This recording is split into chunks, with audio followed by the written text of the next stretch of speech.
Fala galera, tudo bom? Tio William na área. Vamos começar dentro do módulo de Valuation, aula 6 sobre custo de capital. Vamos continuar falando aqui sobre a empresa Marco Polo, que a gente já falou dos indicadores, demos vários exemplos aí. E agora vamos começar tudo de novo, mostrando por que algumas coisas são importantes, outras coisas não são tão importantes. E aí a gente vai chegar no final dessa aula na prática de como calcular o custo de capital e vocês vão levar essa planilha aqui junto em anexo para que vocês façam as mudanças que vocês quiserem fazer nas empresas que vocês estiverem analisando, beleza? Então vamos começar aqui preenchendo a necessidade de capital de giro da empresa. Qual é a necessidade de capital de giro, então, da Marco Polo? Vem aqui no ativo circulante, subtrai aí tanto caixas equivalentes quanto aplicações financeiras. Qualquer outro valor que a empresa tenha que não seja de ativos operacionais, a gente deve excluir, tá? Aí fechei esse parênteses, menos, abre parênteses de novo. Agora a gente vai atrás do passivo circulante. Vamos subtrair todas as contas financeiras, que é empréstimos, e dividendos a pagar. Simples assim. Beleza? Então a gente tem uma necessidade de capital de giro de 856 milhões, finalizando aí no terceiro trimestre de 2019, tá? Outros exemplos eu acho que eu estava fazendo ainda com o segundo trimestre de 2019. Então, esse aqui, se eu não tiver errado, está mais atualizado, tá? Capital de giro, gente. Capital de giro a gente já aprendeu e essa aula aqui ela vai servir também como uma maneira da gente revisar alguns pontos, tá? Capital de giro menos necessidade de capital de giro igual a saldo de tesouraria. Saldo de tesouraria são as disponibilidades que a empresa tem de curto prazo financeiras, tá? Ativo econômico, o que é o ativo econômico, gente? O ativo econômico é a necessidade de capital de giro mais o ativo não circulante. Também pode ser conhecido como dívida total líquida mais patrimônio líquido, tá? Tem uma nuance aí, as pessoas costumam calcular de duas maneiras diferentes, mas basicamente é esse o ponto. A gente quer saber o quanto de dinheiro tem na operação para ser rentabilizado pelo NOPAT ou pelo EBIT. Você vai ter que entender aí o que você quer medir, tá? Aplicações financeiras, vamos somar aqui esses dois números. Receita operacional líquida também é um número importante para a gente. O ciclo financeiro será necessidade de capital de giro sobre a receita. E aí o ciclo financeiro em dias ele vai ser somente esse valor multiplicado por 360 dias, tá? A gente vem aqui, arrasta tudo para o lado. E aqui, gente, não vou ficar parando para analisar junto com vocês esses números, porque não é o objetivo agora dessa aula, tá? Vamos botar aqui os números mais mastigados. É bom você ir fazendo esse tipo de coisa, porque vai te deixando mais íntimo dos números, tá? Por exemplo, aqui, o ativo permanente é o ativo não circulante menos o ativo realizável a longo prazo. Passivo circulante, a gente também vai botar aqui 2019. Provavelmente essa empresa eu vou comprar uma posição nela na live de 2 milhões que eu vou fazer. Eu acho que ela tem muito ainda para crescer.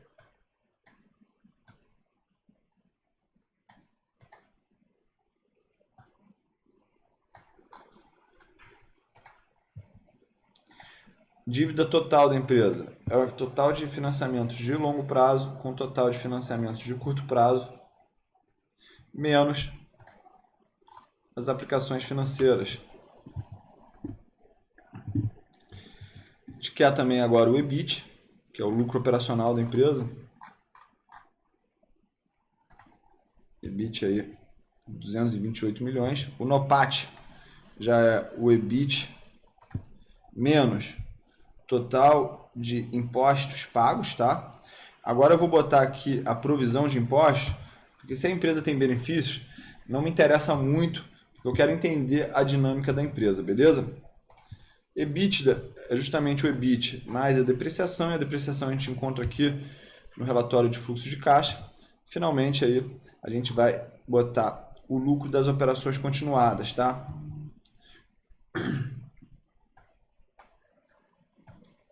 Vamos puxar tudo isso para cá.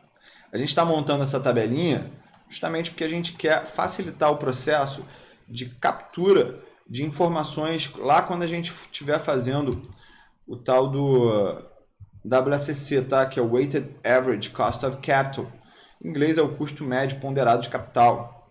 Então, financeiras, índice ICR é o Interest Coverage Ratio, tá, gente? Que é o índice de cobertura dos juros. O que a gente calcula aqui? A gente calcula a geração de caixa bruta através do EBIT, não põe a depreciação aí, tá? Sobre as financeiras. Esse número está negativo, mas é porque a gente teve um número negativo no resultado financeiro. Então eu vou botar aqui o ABS, só para a gente ter uma noçãozinha aqui do que a gente está falando, tá? Botar também o ABS nos dividendos, porque os dividendos aqui no fluxo, eles aparecem como um número negativo, simplesmente porque eles são uma saída de caixa para a empresa, beleza? Vamos completar aqui com a depreciação.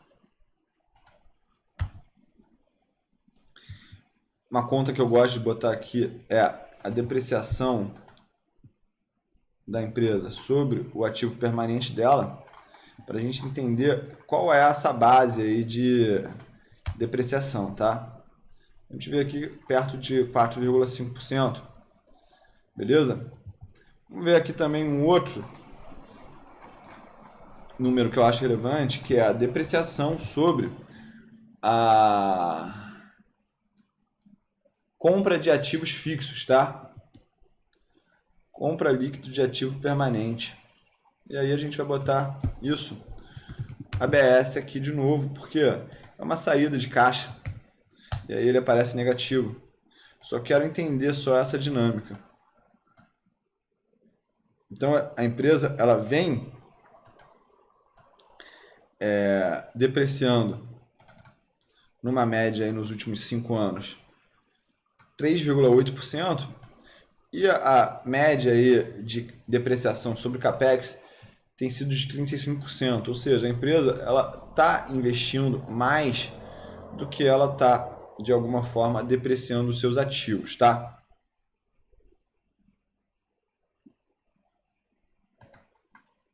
Isso aí, faz total sentido. Ou seja, a empresa está expandindo, então ela tem uma depreciação e ela põe mais dinheiro ainda em investimento, tá? Taxa de crescimento, gente, a gente vai precisar saber o payout da empresa, tá? E aí a gente só precisa ver os dividendos sobre o lucro líquido.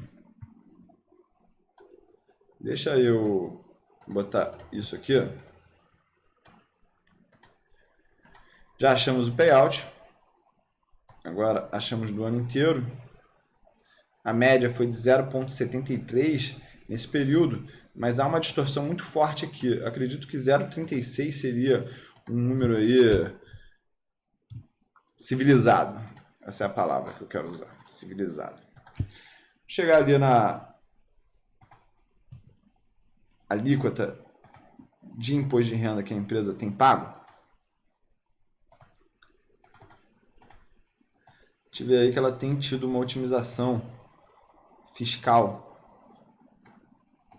Tem pago aí efetivamente 25% de imposto sobre o lucro, tá? Agora, no perfil das fontes de longo prazo, o que a gente vai fazer? Deixa eu pegar.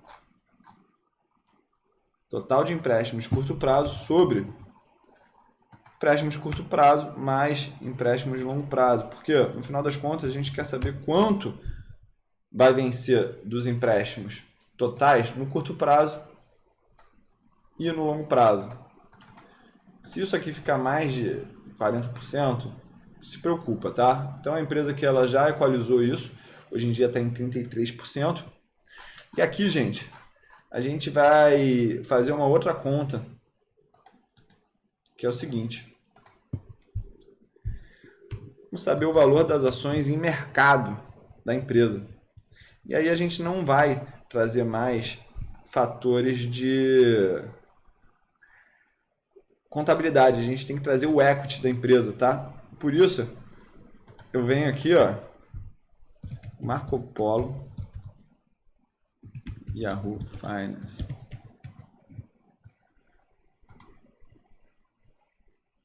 $3.236 milhões. 3.236. 1, 2, 3. Isso aí.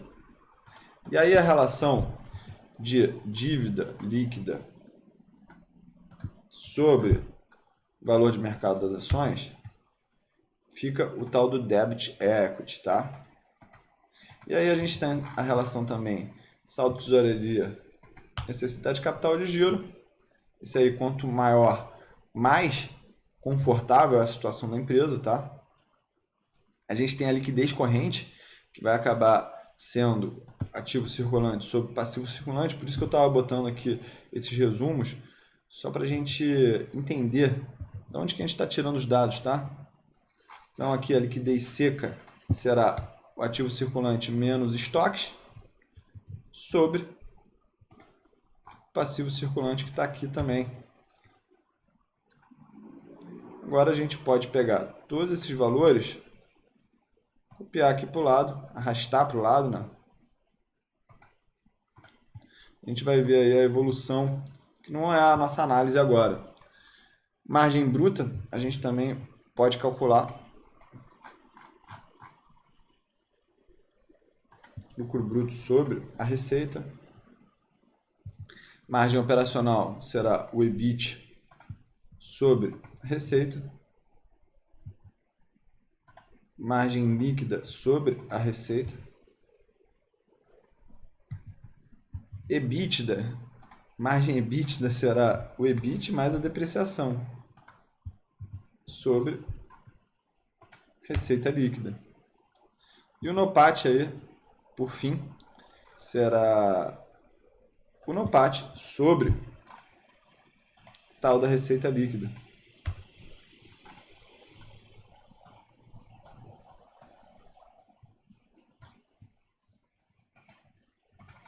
E aí, gente, a gente tem uma evolução bonita aqui dos dados, tá? A gente vê que a empresa ela já teve uma situação pior, ela está em recuperação. Isso aí dá um otimismo maior aí para quem está investindo na empresa. Beleza? Vamos aqui agora achar rentabilidade do patrimônio líquido. Rentabilidade, o retorno do ativo econômico, eu vou pegar o NOPAT sobre o ativo econômico. Retorno do ativo será lucro líquido sobre, aí eu vou abrir aqui, ó, e vou fazer esse mais esse mais esse. Mesma coisa que o ativo total. Por isso que é bom dominar aí as dinâmicas contábeis, tá? E aqui eu estou fazendo agora o retorno do capital de giro. Para algumas empresas faz mais sentido calcular isso, para outras empresas não faz tanto sentido. Mas já que a gente está aqui e é muito fácil fazer isso através do Excel, a gente faz. Beleza? Vamos pegar agora o fluxo de caixa da empresa.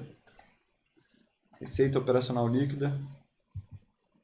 Custo do produto vendido. Depreciação. Despesas, quer dizer. A depreciação também. E aí, o que a gente tem de lucro bruto operacional? Receita menos custos, menos despesas, mais depreciação. E aí a gente tem a variação da necessidade de capital de giro, que é o quê? Isso menos isso. Ou seja, a empresa ela botou dinheiro no bolso a partir disso, tá? Como esse valor é negativo, ele veio e se tornou positivo.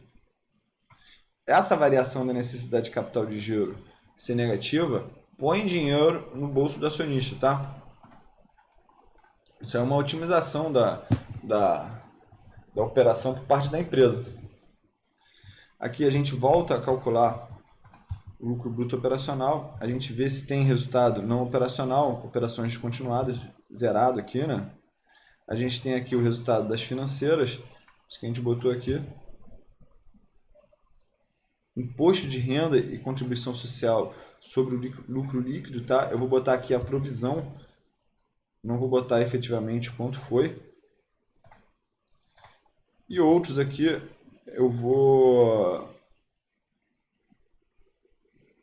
botar o IR diferido, tá?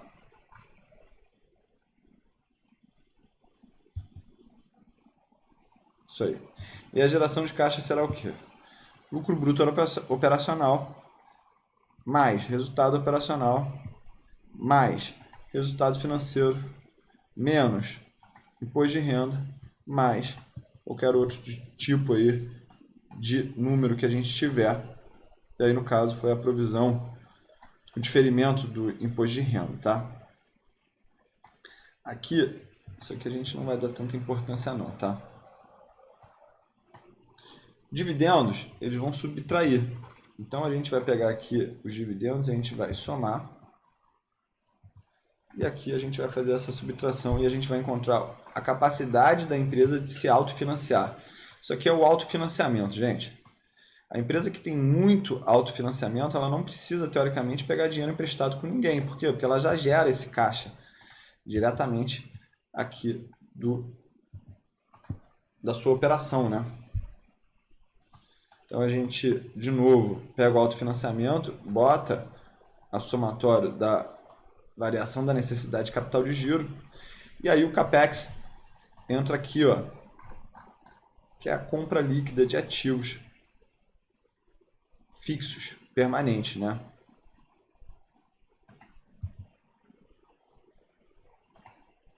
Então a gente soma isso, e esse valor é negativo, por isso que esses financiamentos aqui eu vou deixar em branco, tá, gente? Só para a gente ter noção aqui antes. Então, a empresa gerou um fluxo de caixa livre de 240 milhões. Na média dos últimos 8 anos, esse valor foi de 13 milhões, tá? Mas a empresa pagou dividendos a partir desse valor. Aqui a gente tem o NOPAT.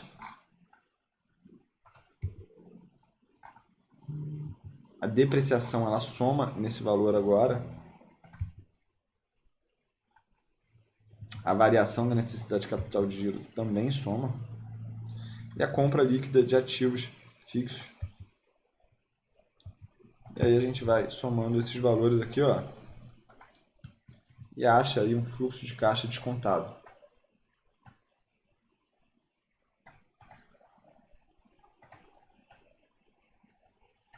Tem ano que é 320, tem ano que é 400, aí gasta mais.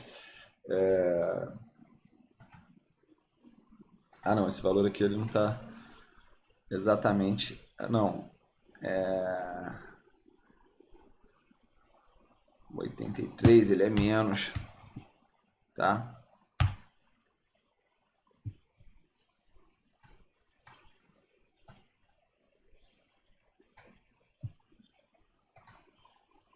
Deixa eu ver se eu acertei isso aqui também. Porque...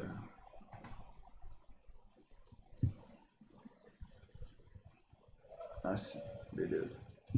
Então, deixa eu ver a média aqui do fluxo de caixa. 117 nos últimos 8 anos, 287 nos últimos 4 anos, tá? E aí, gente, vamos começar agora, realmente, já que a tabela está toda pronta, entender como a gente faz essa tabela, beleza? Vamos apagar aqui esses valores.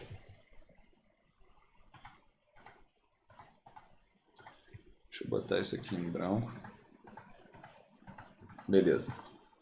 Então, gente, o que é o beta não alavancado? É uma maneira diferente de encontrar o beta, porque o beta ele pode ser calculado através de uma regressão estatística, ele pode ser calculado através das correlações e da covariância do ativo, ou ele pode também ser adquirido aqui, ó, no site da Modaran.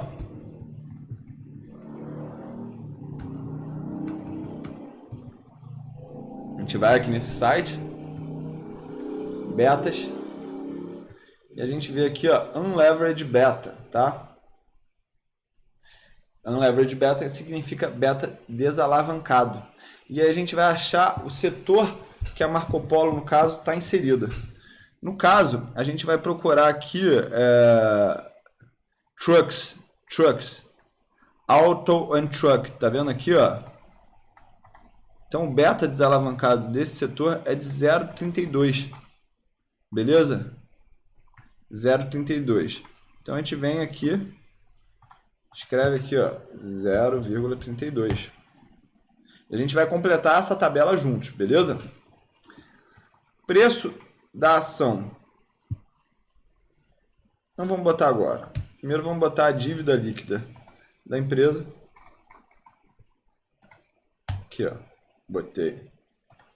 O equity da empresa. A gente vem aqui, ó. Acha o valor de mercado da empresa atualmente. Porque ó, esse custo de capital, ele é focado no quanto que você precisa desembolsar para comprar o capital daquela empresa. Eu discordo um pouco disso. Eu acho que a gente tem que botar o valor patrimonial da empresa, mas eu estava revisando aí uns conteúdos do Damodaran e ele acredita que você tem que botar o valor de mercado da empresa mesmo. Eu já falei já na última aula que eu acho que isso gera uma referência circular dentro dessa forma. Porque se o valor de mercado da empresa usa o beta para chegar nele, como é que a gente vai usar o valor de mercado da empresa para chegar no beta num segundo momento ou no WACC, entendeu? Então, esse que é o grande problema aí que eu vejo em usar essa metodologia, mas é a melhor que a gente tem.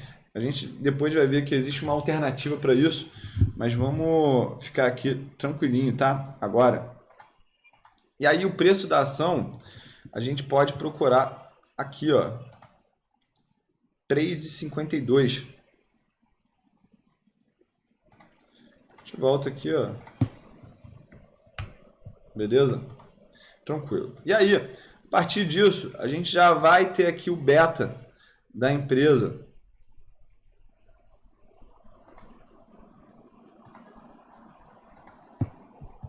Vou repetir esse valor aqui, ó. E aí a gente vai repetir isso baseado nessas fórmulas. Qual que é essa fórmula? Vou pegar o I4, que é o beta. Eu vou multiplicar ele pelo 1 mais a relação de dívida sobre o equity e multiplica isso por 1 menos a alíquota fiscal, tá? A alíquota fiscal marginal do Brasil é 34%. Beleza? Isso aqui é uma fórmula, tá, gente? Isso aqui a gente só manipula esses dados para a gente chegar nos dados que a gente quiser. Beleza? Por isso que aqui a gente põe o beta em evidência, pega toda essa parte aqui, 1 mais dívida sobre equity vezes 1 menos alíquota fiscal e multiplica pelo beta não alavancado. E aí no final das contas a gente acaba com um beta de 0,37, beleza? E aí, o que a gente faz agora? Pegar a renda fixa americana. Como é que eu pego a renda fixa americana? Vem aqui no Google, ó. Bloomberg 10-year Bond. É o título mais líquido dos Estados Unidos. E eu tenho que ver quanto que ele está dando de yield, tá? Porque esse é o custo básico de capital no mundo. Tudo vem depois do governo americano. Por quê? Porque ele que emite o dólar, ele que está há 200 anos sem dar calote, é ele que tem as ogivas nucleares do mundo. Então, obedece quem pode. Não, manda quem pode, obedece quem tem juízo. Foi mal. Beta, gente. O que a gente vai fazer com beta? A gente vem aqui, ó, só copia. Beleza? O que é o prêmio da renda variável? Mais uma vez a gente vai procurar o professor Dadá.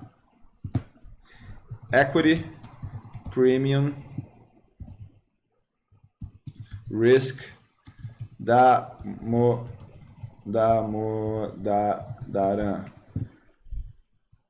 Beleza? A gente vem aqui de novo, Risk Premiums. A gente vem aqui, ó, Equity Risk Premium. Nessa coluna aqui, ó, 1, 2, 3, a quarta coluna, tá, gente? Quarta coluna. Equity Risk Premium dos Estados Unidos.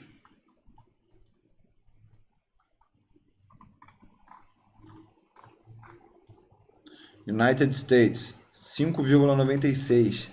O que quer dizer esse valor aqui, galera? Esse valor aqui é o prêmio que o mercado de ações pagou no passado, desde 1926, sobre a renda fixa americana, tá? Então, esse foi o ganho que quem investiu na renda variável teve a mais do que quem investiu na renda fixa. 5,96. Isso aqui é importante você só entender o seguinte. Eu vou até botar aqui, ó, variou entre mais 2% e mais 5,6%. Para não complicar, beleza? Então, eu vou botar aqui 5,96, porque eu vou só dar um exemplo quão criterioso a gente pode ser, tá? Outra coisa, agora eu preciso saber o risco do país. E aí a gente está falando no Brasil, tá? 4,17%. Será que isso está atualizado? Risco Brasil hoje. Aí, ó. Risco Brasil hoje. Tem esse valor aqui? Notícias. Aí, ó. Risco Brasil. Vamos ver.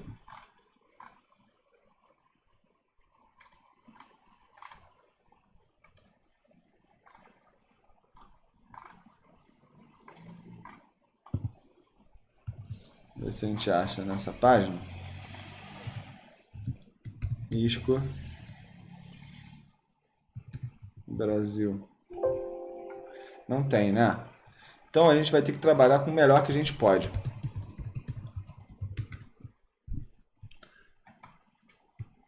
Lá no IPEA Data.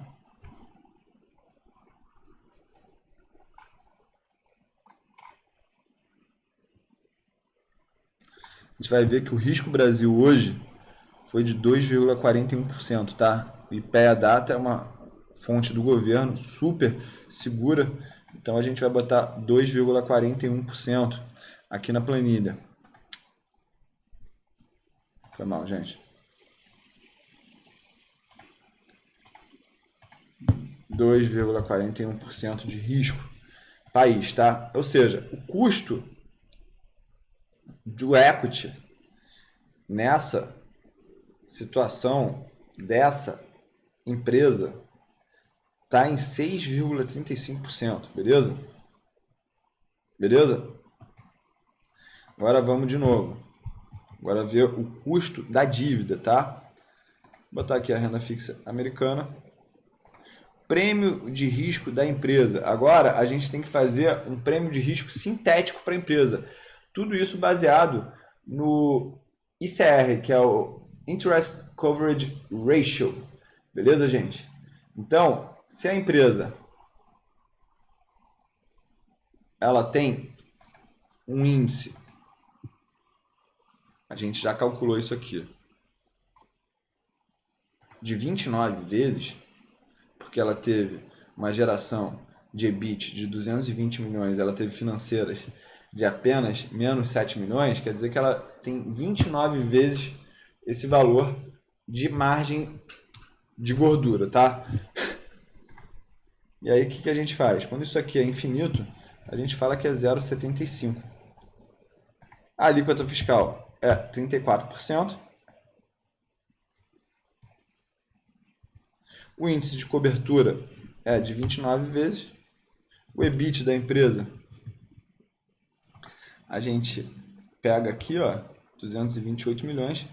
E o resultado financeiro, a gente calcula aqui também. E aí a gente pode botar a fórmula. Isso aqui vai estar em branco, tá? A gente não precisa mexer. E aí vamos lá para o WACC, tá, galera? O que a gente tem aqui então? Custo do equity, 6,35%. Custo da dívida, que a gente acabou vendo aí sendo 1,64%. Todos esses valores aqui, gente, eles são sem inflação, tá? Então, relação de equity sobre equity mais debit, a gente chega aí. Então, 81% do capital da empresa é financiado pelo equity. De outro lado, a gente tem debit aqui sobre toda essa situação de debit mais equity. Beleza? E aí a empresa aparece com um WACC de 5,46%. Tranquilo? Tudo por aí? Tranquilo até agora, gente? Vamos ver aqui o crescimento, então, da empresa. Crescimento. Epa. A gente não calculou. O que é o crescimento? 1 menos o payout vezes o retorno do patrimônio líquido.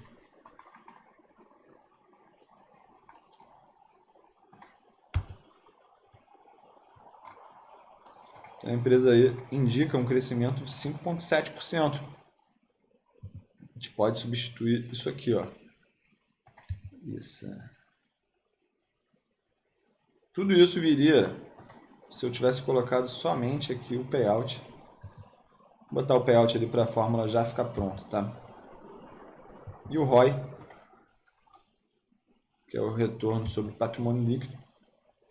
Ali veio a taxa de crescimento, tá? Então vamos calcular aqui o NOPAT da empresa. A parte dela foi 181 milhões. O CAPEX foi exatamente a compra líquida de ativos. A variação da necessidade de capital de giro da empresa foi negativa nesse ano, tá?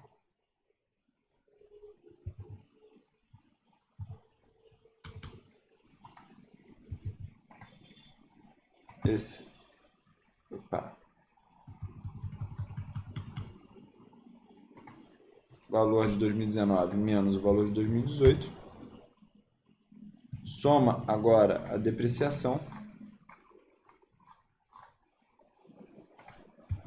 E a gente tem o fluxo de caixa da firma, tá?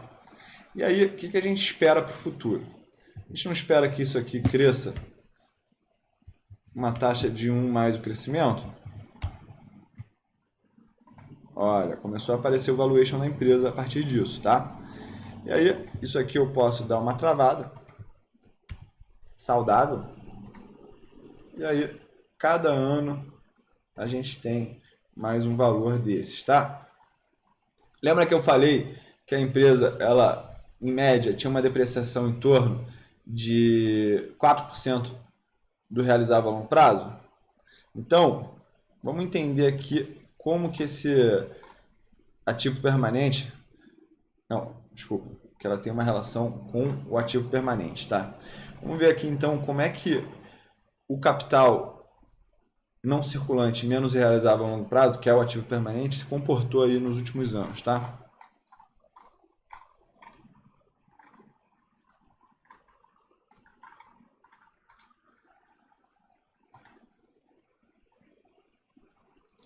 A relação... Será que é de 1 para... Deixa eu ver aqui. Receita. Ativo permanente.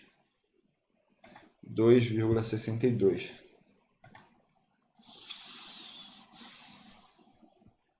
Tá. Agora a gente vai ter que entrar numa situação de, teoricamente, arte, tá? Porque a gente vai ter que estipular quais valores a gente vai botar aqui como CAPEX, beleza, gente?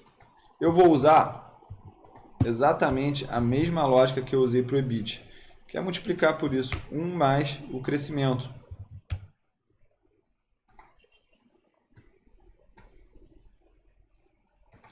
A variação da necessidade de capital de giro, agora, eu vou deixar zerada, tá? Por quê? Não, na verdade, eu vou fazer o seguinte. A variação da necessidade de capital de giro será a diferença do... Não. A variação da necessidade de capital de giro vai ser o crescimento da receita. Crescimento da receita.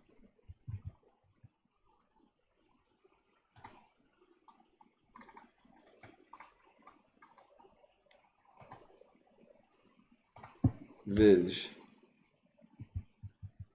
1 mais o crescimento. Não, 1 mais não. Só o crescimento mesmo. E aí, esse valor eu vou multiplicar pelo ciclo financeiro em reais.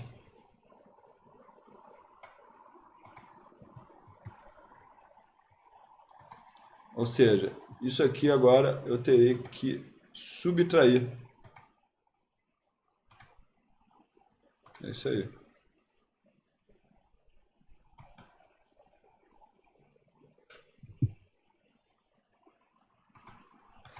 Aí isso aqui eu multiplico por 1 mais o crescimento. Por quê? Porque a receita agora ela vai crescer nesse ritmo, beleza? E a depreciação, gente, vou seguir a mesma lógica, tá? Vai crescer junto com a empresa.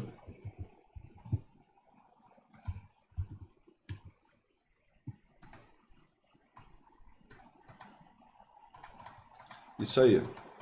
Beleza? Só que acabou? Não. Por quê? Agora eu tenho que pegar esse valor do fluxo de caixa da firma e eu tenho que fazer ele crescer numa perpetuidade. Ah, não. Já fiz, já. Já fiz. Tá aqui, ó.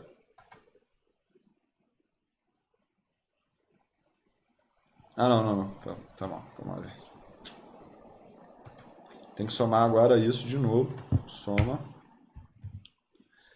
a esse valor sobre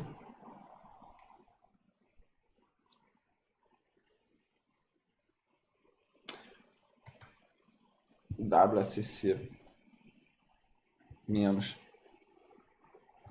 0,02%, que eu acho que é o crescimento vitalício aí dessa empresa.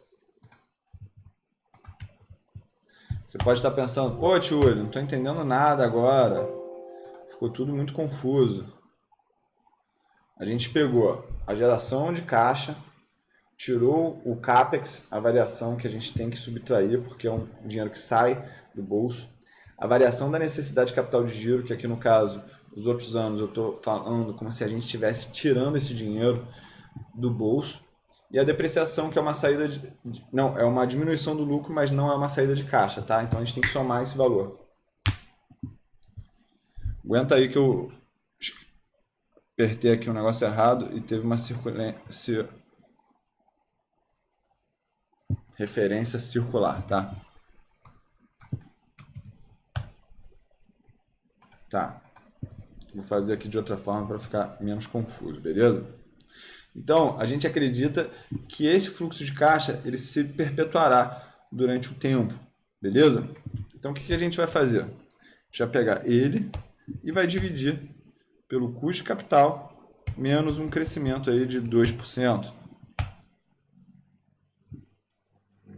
E aí, esse valor a gente vai somar aqui, tá?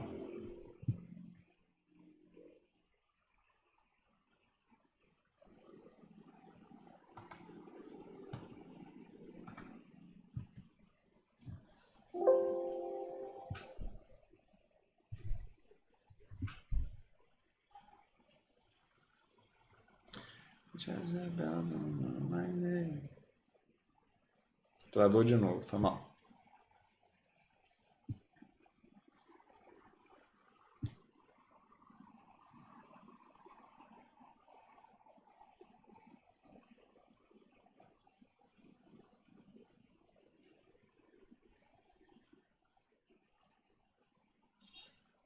Acho que ele está gerando uma referência circular porque eu estou usando o próprio valor final. É isso aí.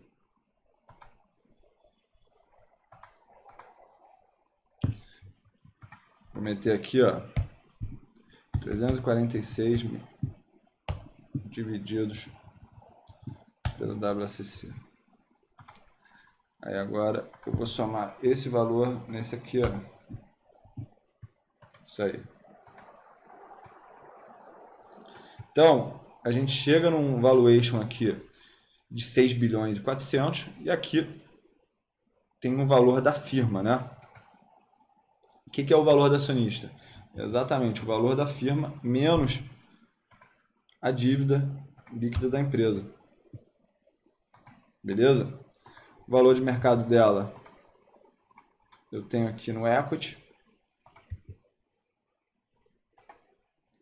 O valor justo da empresa é de 5 bilhões e 716 milhões, ou seja, tem um upside aí de 76%, na minha opinião.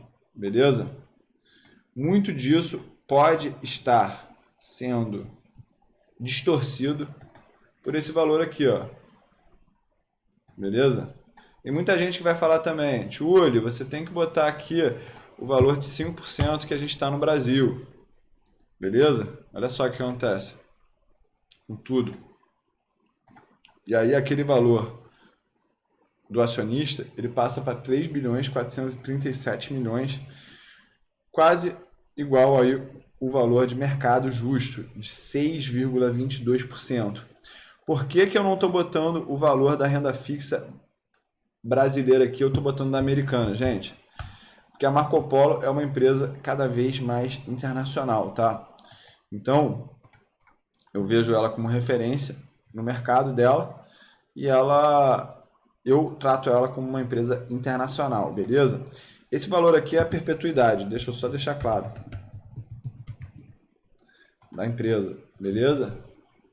Aqui a gente ainda poderia botar os financiamentos que a empresa vai receber, que marginalmente favorece ela, tá? Mas eu acho que isso aqui é uma boa maneira de a gente ser conservador. Tranquilo?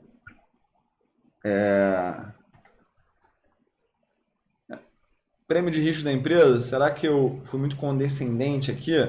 Vamos botar...